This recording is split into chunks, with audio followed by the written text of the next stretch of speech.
The year is 79 AD. Close your eyes and imagine the aroma of freshly baked bread wafting through the air, mingling with the salty tang of the Mediterranean.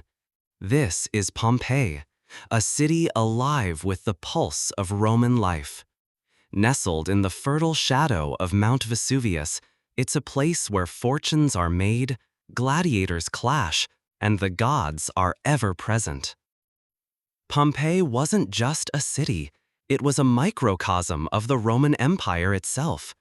Merchants hawked their wares, everything from fine silks to amphorae of wine. Bakers toiled in their ovens, producing loaves for the city's hungry populace. The rhythmic clang of the blacksmith's hammer echoed through the streets, a constant reminder of the industry that fueled this vibrant town. But life in Pompeii wasn't equal. A rigid social structure dictated one's place. At the top were the elites, the wealthy landowners and merchants who controlled much of the city's wealth and power. They lived in opulent villas, adorned with stunning frescoes and intricate mosaics, showcasing their status and refined taste. Below them were the freedmen, former slaves who had earned or bought their freedom, often becoming successful tradesmen themselves. And then, at the bottom, were the slaves, who formed a significant portion of the population, performing the manual labor that kept Pompeii running. Their lives were often harsh, their freedoms limited, but even within this system, families formed and communities thrived. Family was the cornerstone of Pompeian society. The paterfamilias, the male head of the household, held immense authority. Marriages were often strategic alliances designed to consolidate wealth and power. Children were valued, and their education, at least for the upper classes, was considered essential. Beyond the practicalities of daily life, Pompeii was a city steeped in superstition and ritual. The Romans were deeply religious, and the Pompeians were no exception. Temples dedicated to various gods dotted the cityscape, and sacrifices were a regular occurrence. They believed in the power of omens and sought guidance from the divine in all aspects of their lives. You might see a lararium, a small shrine to the household gods, in nearly every home, a testament to the importance of faith in their daily routines. Love, too, played its part in the Pompeian drama. While marriages were often arranged, love affairs were common, and the city's walls bear witness to the passions of its inhabitants, etched in graffiti that speaks of longing, desire, and heartbreak. Roman values permeated every aspect of Pompeian life. Pietas, a sense of duty to family, gods, and state, was highly prized. Virtuous, courage and strength was admired, particularly in the gladiatorial arena. And dignitas, a sense of honor and reputation, was something to be fiercely protected. These values shaped their actions, their relationships, and their understanding of the world. Imagine walking those streets, feeling the warmth of the sun on your face, hearing the cacophony of voices, and smelling the myriad of scents. This was Pompeii, a city brimming with life, unaware that its vibrant existence was about to be frozen in time. A snapshot of Roman life preserved for millennia by the very disaster that destroyed it. Imagine stepping into Pompeii, not as a ruin, but as a vibrant, bustling city. The year is 79 AD, just before the cataclysm. The air hums with the energy of life, commerce, and faith. Pompeii wasn't just a city, it was a microcosm of the Roman Empire, a place where grand architecture met everyday life. The Forum, the heart of Pompeii, was a testament to this. Picture merchants haggling over prices, their voices rising above the general din. You might hear a vendor selling garum, a popular fish sauce, or another offering fine fabrics from the East. The Forum wasn't just a marketplace, it was a stage for political speeches, religious ceremonies, and public announcements. The architecture of Pompeii reflected its prosperity and Roman influence. Buildings were constructed using opus caementitium, Roman concrete, a revolutionary material that allowed for larger and more complex structures. Consider the Stabian Baths, one of the oldest bath complexes in Pompeii. These weren't just places to get clean, they were social hubs. Romans would move through a series of rooms, the caldarium, hot bath, tepidarium, warm bath, and frigidarium, discussing politics, business, and the latest gossip. The baths also featured palestra, or gymnasiums, for exercise. Pompeii's walls weren't bare, they were canvases. Frescoes painted directly onto the plaster adorned homes and public buildings. These weren't just decorations, they offered glimpses into Roman life, mythology, and aesthetics. The Villa of the Mysteries, for example, contains a series of frescoes depicting initiation rites, possibly related to the cult of Dionysus. The vibrant colors, achieved through techniques like encaustic painting using wax as a binder, have survived for centuries, a testament to the skill of Pompeian artists. Religion was woven into the fabric of Pompeian life. Temples dedicated to various Roman gods like Jupiter, Venus, and Apollo dotted the city. But Pompeii also embraced foreign cults like the worship of Isis, an Egyptian goddess. This syncretism, the blending of different religious beliefs, was a hallmark of the Roman Empire. Rituals and sacrifices were common, aimed at appeasing the gods and ensuring prosperity. You might see a procession winding its way through the streets, carrying statues of deities and chanting prayers. Pompeii's connection to the wider Roman Empire was crucial to its prosperity. As a port city, it facilitated trade throughout the Mediterranean.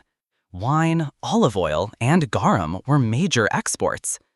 The city also benefited from its proximity to fertile agricultural land. Pompeii wasn't isolated, it was part of a network of towns and cities. Herculaneum, a smaller town located closer to Mount Vesuvius, shared a similar fate. While Pompeii was buried under ash and pumice, Herculaneum was engulfed by a pyroclastic surge, a fast-moving current of hot gas and volcanic debris.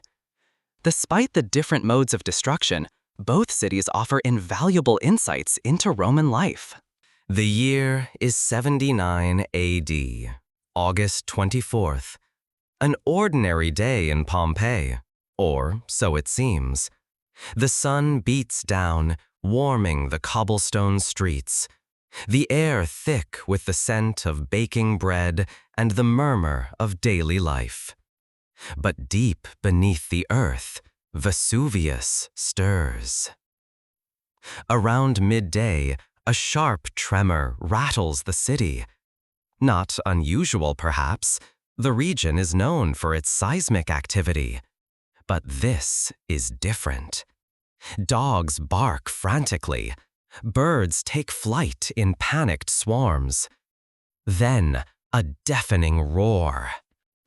The top of Mount Vesuvius explodes, sending a towering column of ash, pumice, and gas miles into the sky. Pliny the Younger, across the bay in Misenum, watches in horror. He describes it as a cloud of unusual size and appearance, resembling a pine tree rising rapidly.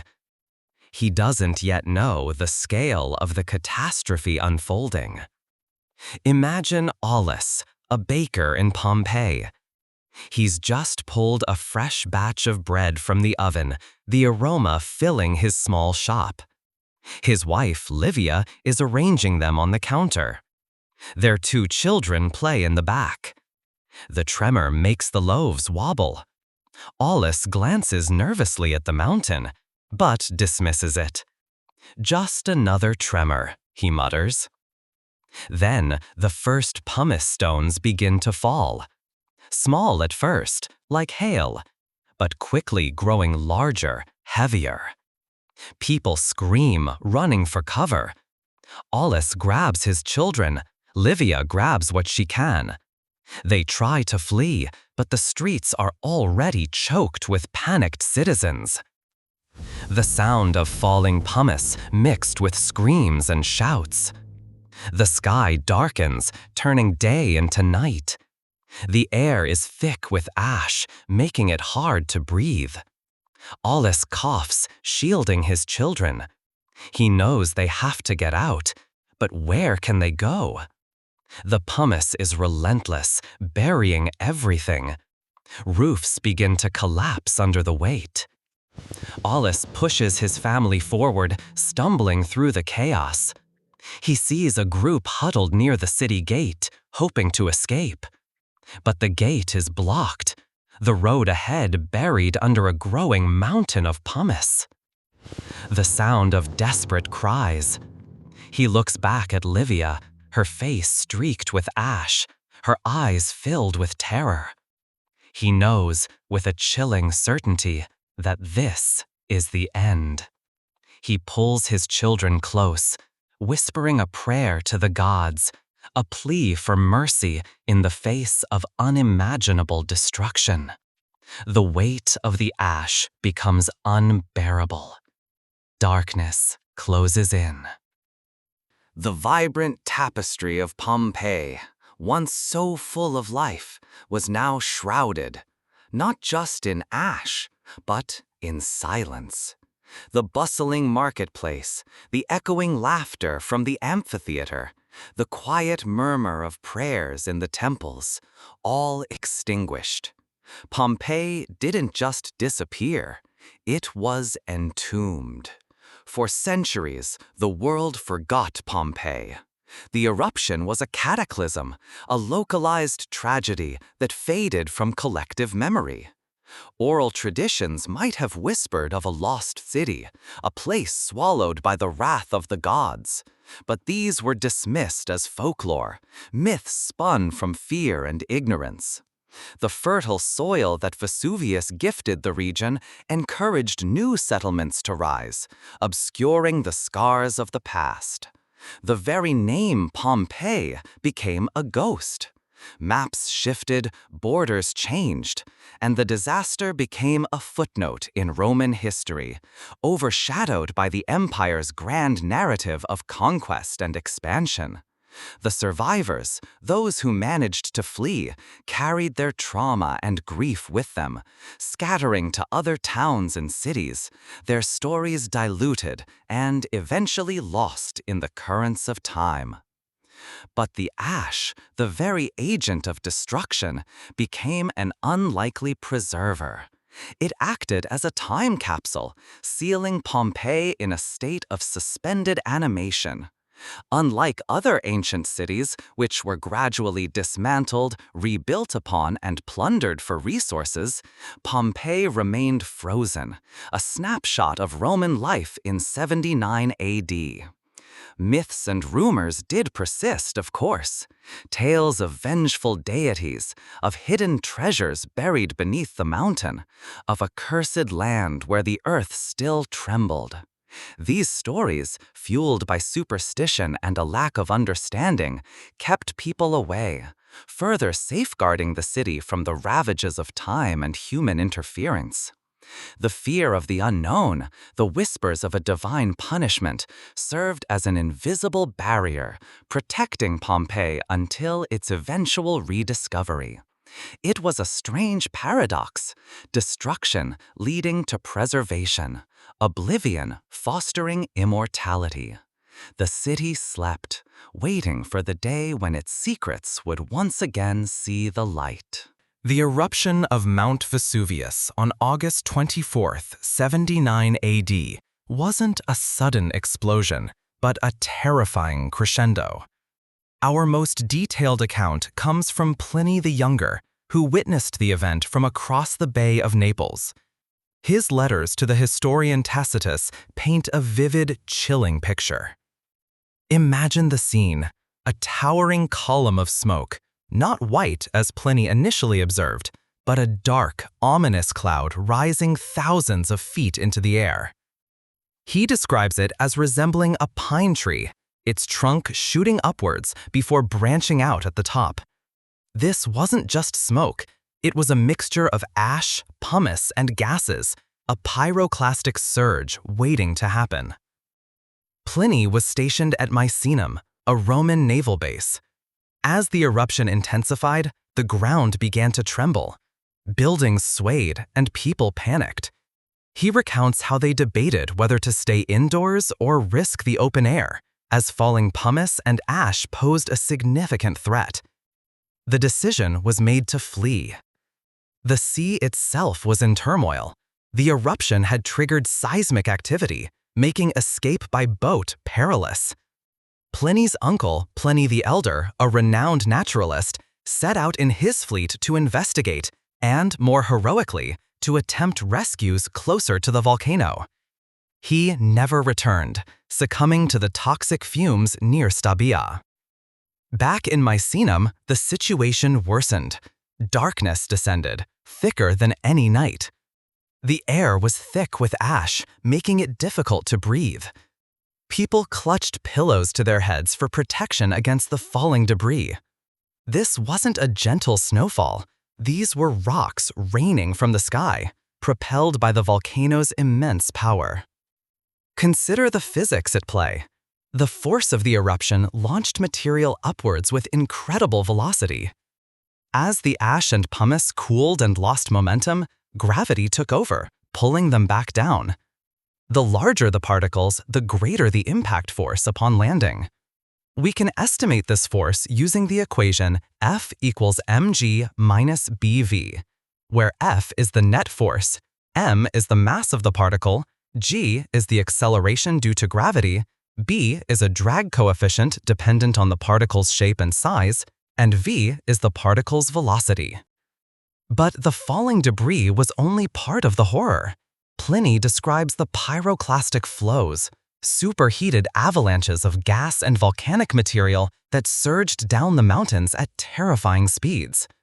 These flows, reaching temperatures of hundreds of degrees Celsius, were the true killers. They incinerated everything in their path, leaving behind a wasteland of ash and death. Pompeii, lying directly in the path of these flows, had no chance. The inhabitants, caught unaware, were entombed in their homes, their final moments frozen in time by the volcanic ash. Pliny's account, though from a distance, allows us to grasp the sheer scale and terror of the event, a stark reminder of nature's destructive power. Pompeii, a name synonymous with sudden destruction, yet also, paradoxically, with preservation. Today, stepping into Pompeii is like stepping back in time, a ghostly echo of a vibrant Roman city. But what does this petrified city truly teach us? Firstly, Pompeii offers an unparalleled glimpse into daily Roman life. The Bilkeries, with their ovens still intact, reveal the importance of bread in the Roman diet. We can even estimate the price of bread based on surviving graffiti and transaction records. The formula is simple. Price equals cost of wheat plus baker's profit margin. The intricate mosaic floors of private homes, the bustling marketplace frozen mid-trade, the very layout of the streets, all paint a vivid picture far richer than any textbook could provide. The city also forces us to confront ethical questions. The sheer volume of human remains, preserved in their final moments, raises profound issues about how we display and interpret such sensitive artifacts. Is it respectful to exhibit plaster casts of those who perished, or does it border on voyeurism? The debate continues, highlighting the tension between scientific inquiry and human dignity. Furthermore, Pompeii serves as a stark reminder of human fragility in the face of nature's power. Vesuvius is a constant presence, a sleeping giant looming over the ruins. The eruption of 79 AD wasn't just a singular event, it's part of a larger geological story. Volcanic Explosivity Index, or VEI, is a scale used to measure the relative explosivity of volcanic eruptions.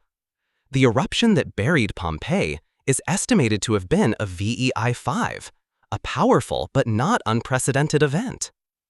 Consider the physics of pyroclastic flows, the superheated avalanches of gas and ash that engulfed the city. These flows, traveling at speeds exceeding 100 kilometers per hour and temperatures reaching hundreds of degrees Celsius, left no chance of survival. Understanding the science behind such phenomena helps us appreciate the sheer force that reshaped the landscape and obliterated Pompeii. Finally, Pompeii prompts reflection on our own vulnerability.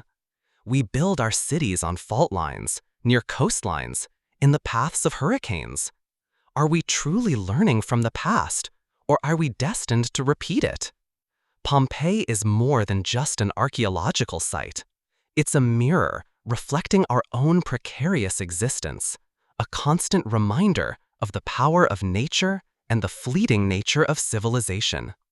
It urges us to consider our place in the world and to prepare for the inevitable challenges that lie ahead. Centuries drifted by, the memory of Pompeii fading into whispers and legends. The once vibrant city became a ghost, a buried secret lost to time. Then, in the early 18th century, a flicker of curiosity ignited.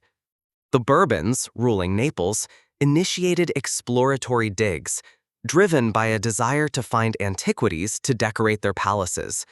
Little did they know, they were about to unearth a time capsule of Roman life.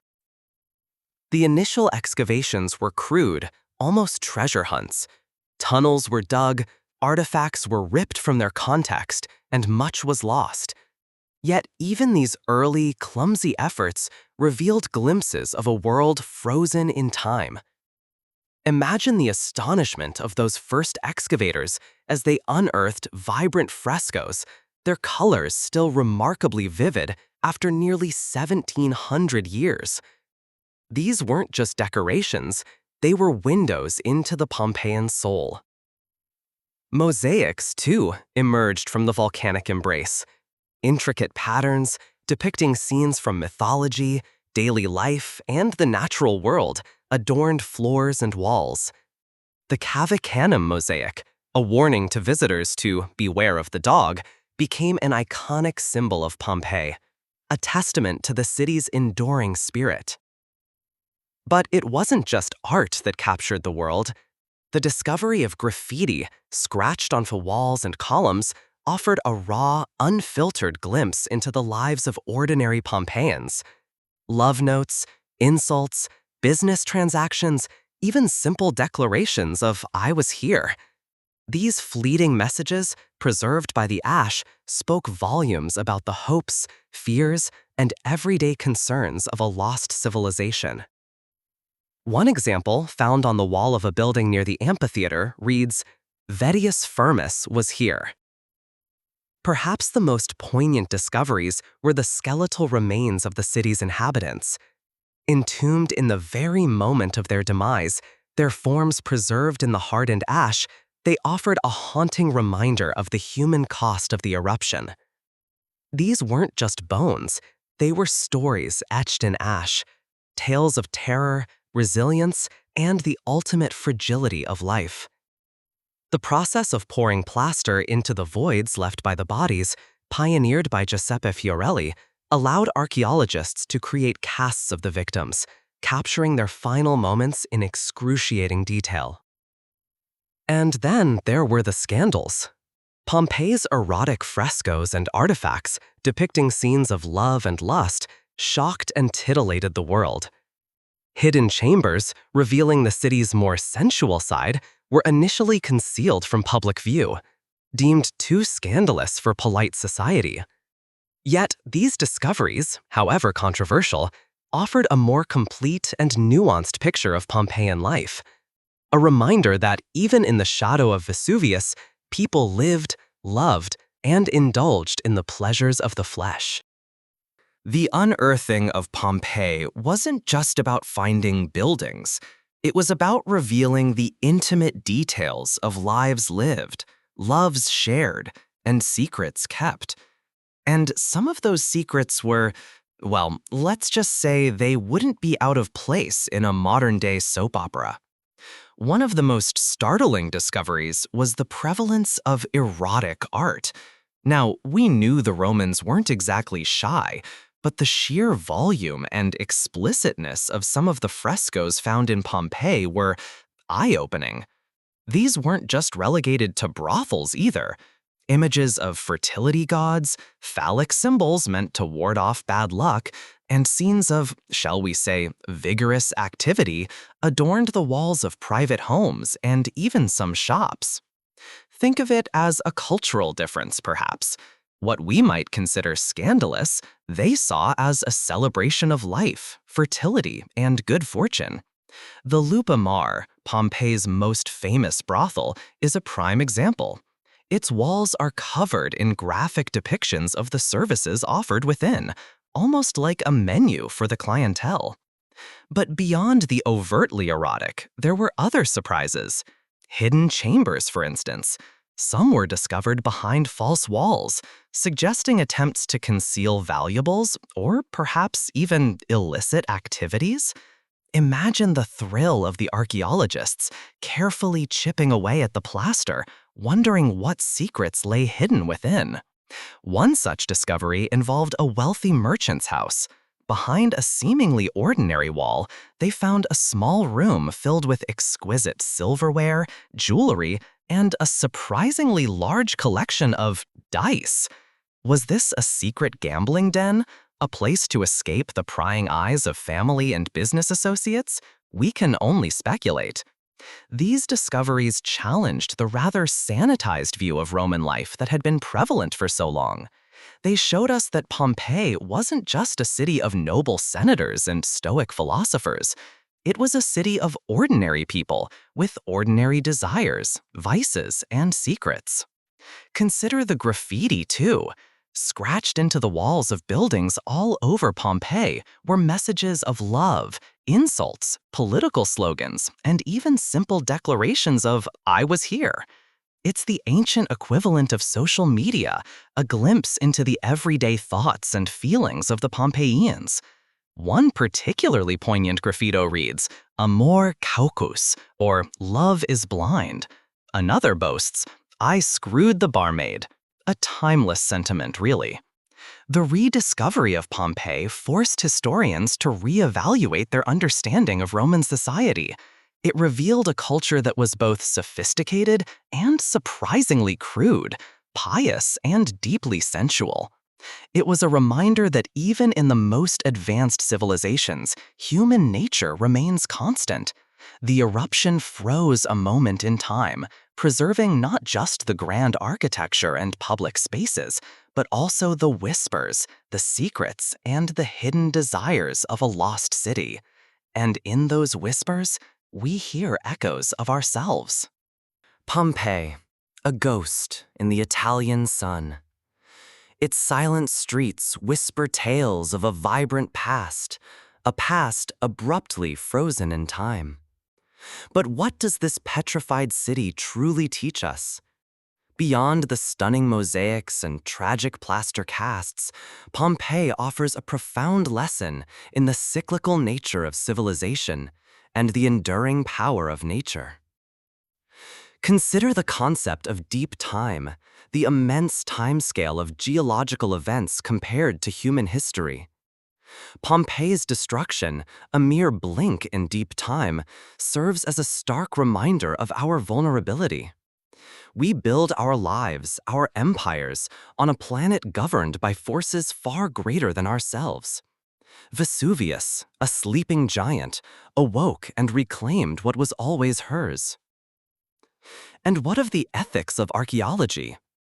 Each brushstroke uncovering a fresco, each sift through volcanic ash raises questions.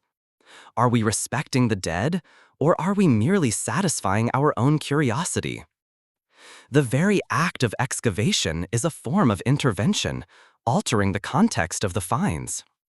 We strive for preservation, but can we ever truly recreate the past? Think of the observer effect from quantum physics. The act of observing a phenomenon inevitably changes it. Similarly, the archaeologist's presence, their tools, their interpretations, all influence our understanding of Pompeii. We must acknowledge this inherent bias and strive for transparency in our methods. The Pompeii premise, a term coined by urban planners, describes the potential for sudden and catastrophic change to render our modern cities obsolete.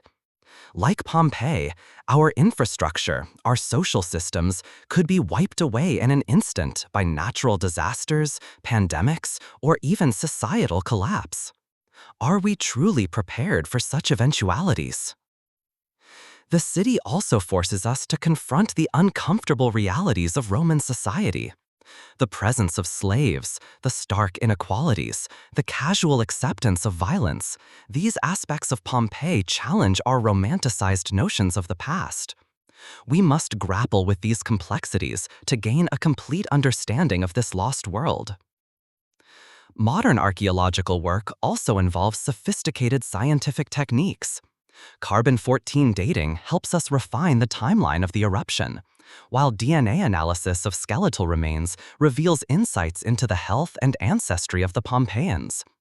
These advancements allow us to move beyond simple observation and delve into the microscopic details of their lives.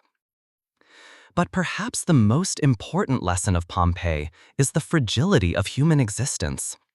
The eruption of Vesuvius was a random event, a cosmic accident that forever altered the course of history.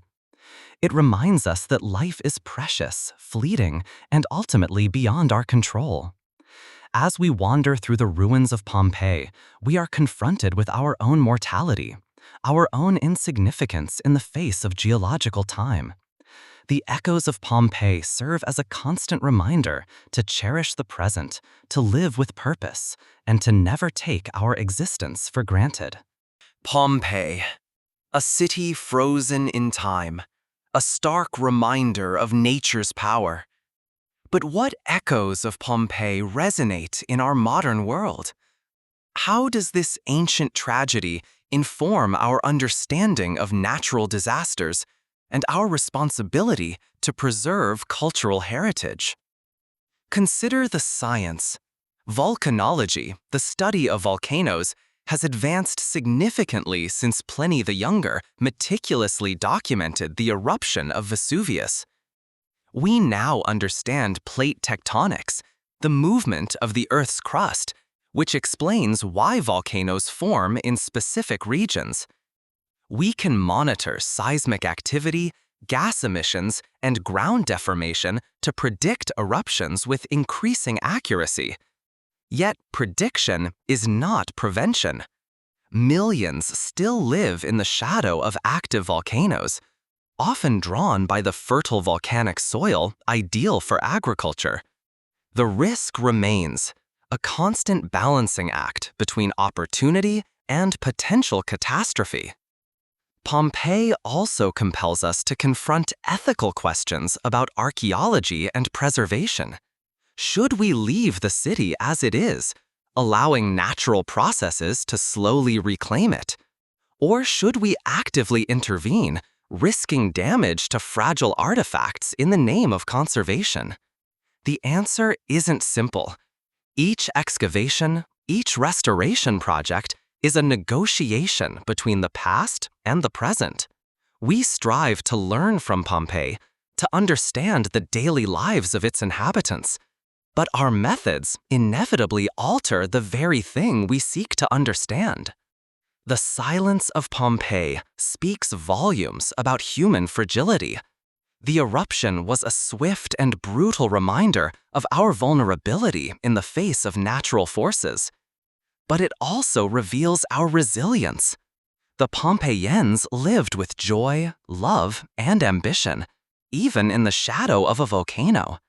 Their lives, though tragically cut short, offer a glimpse into the universal human experience. Think about the concept of deep time, the immense scale of geological history. Pompeii, though ancient to us, is but a blink of an eye in the Earth's timeline. The forces that destroyed Pompeii are still at work today, shaping our planet and occasionally unleashing their fury.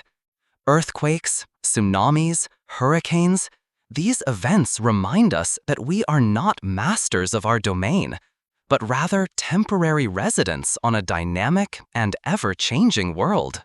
The preservation of Pompeii is, in essence, an act of collective memory. We preserve it not just for ourselves, but for future generations. We want them to understand the past, to learn from its mistakes, and to appreciate the enduring power of the human spirit. The city stands as a testament to the interconnectedness of humanity across time, a reminder that we are all part of a larger story. The echoes of Pompeii, therefore, are not just whispers from the past, but vital lessons for the future.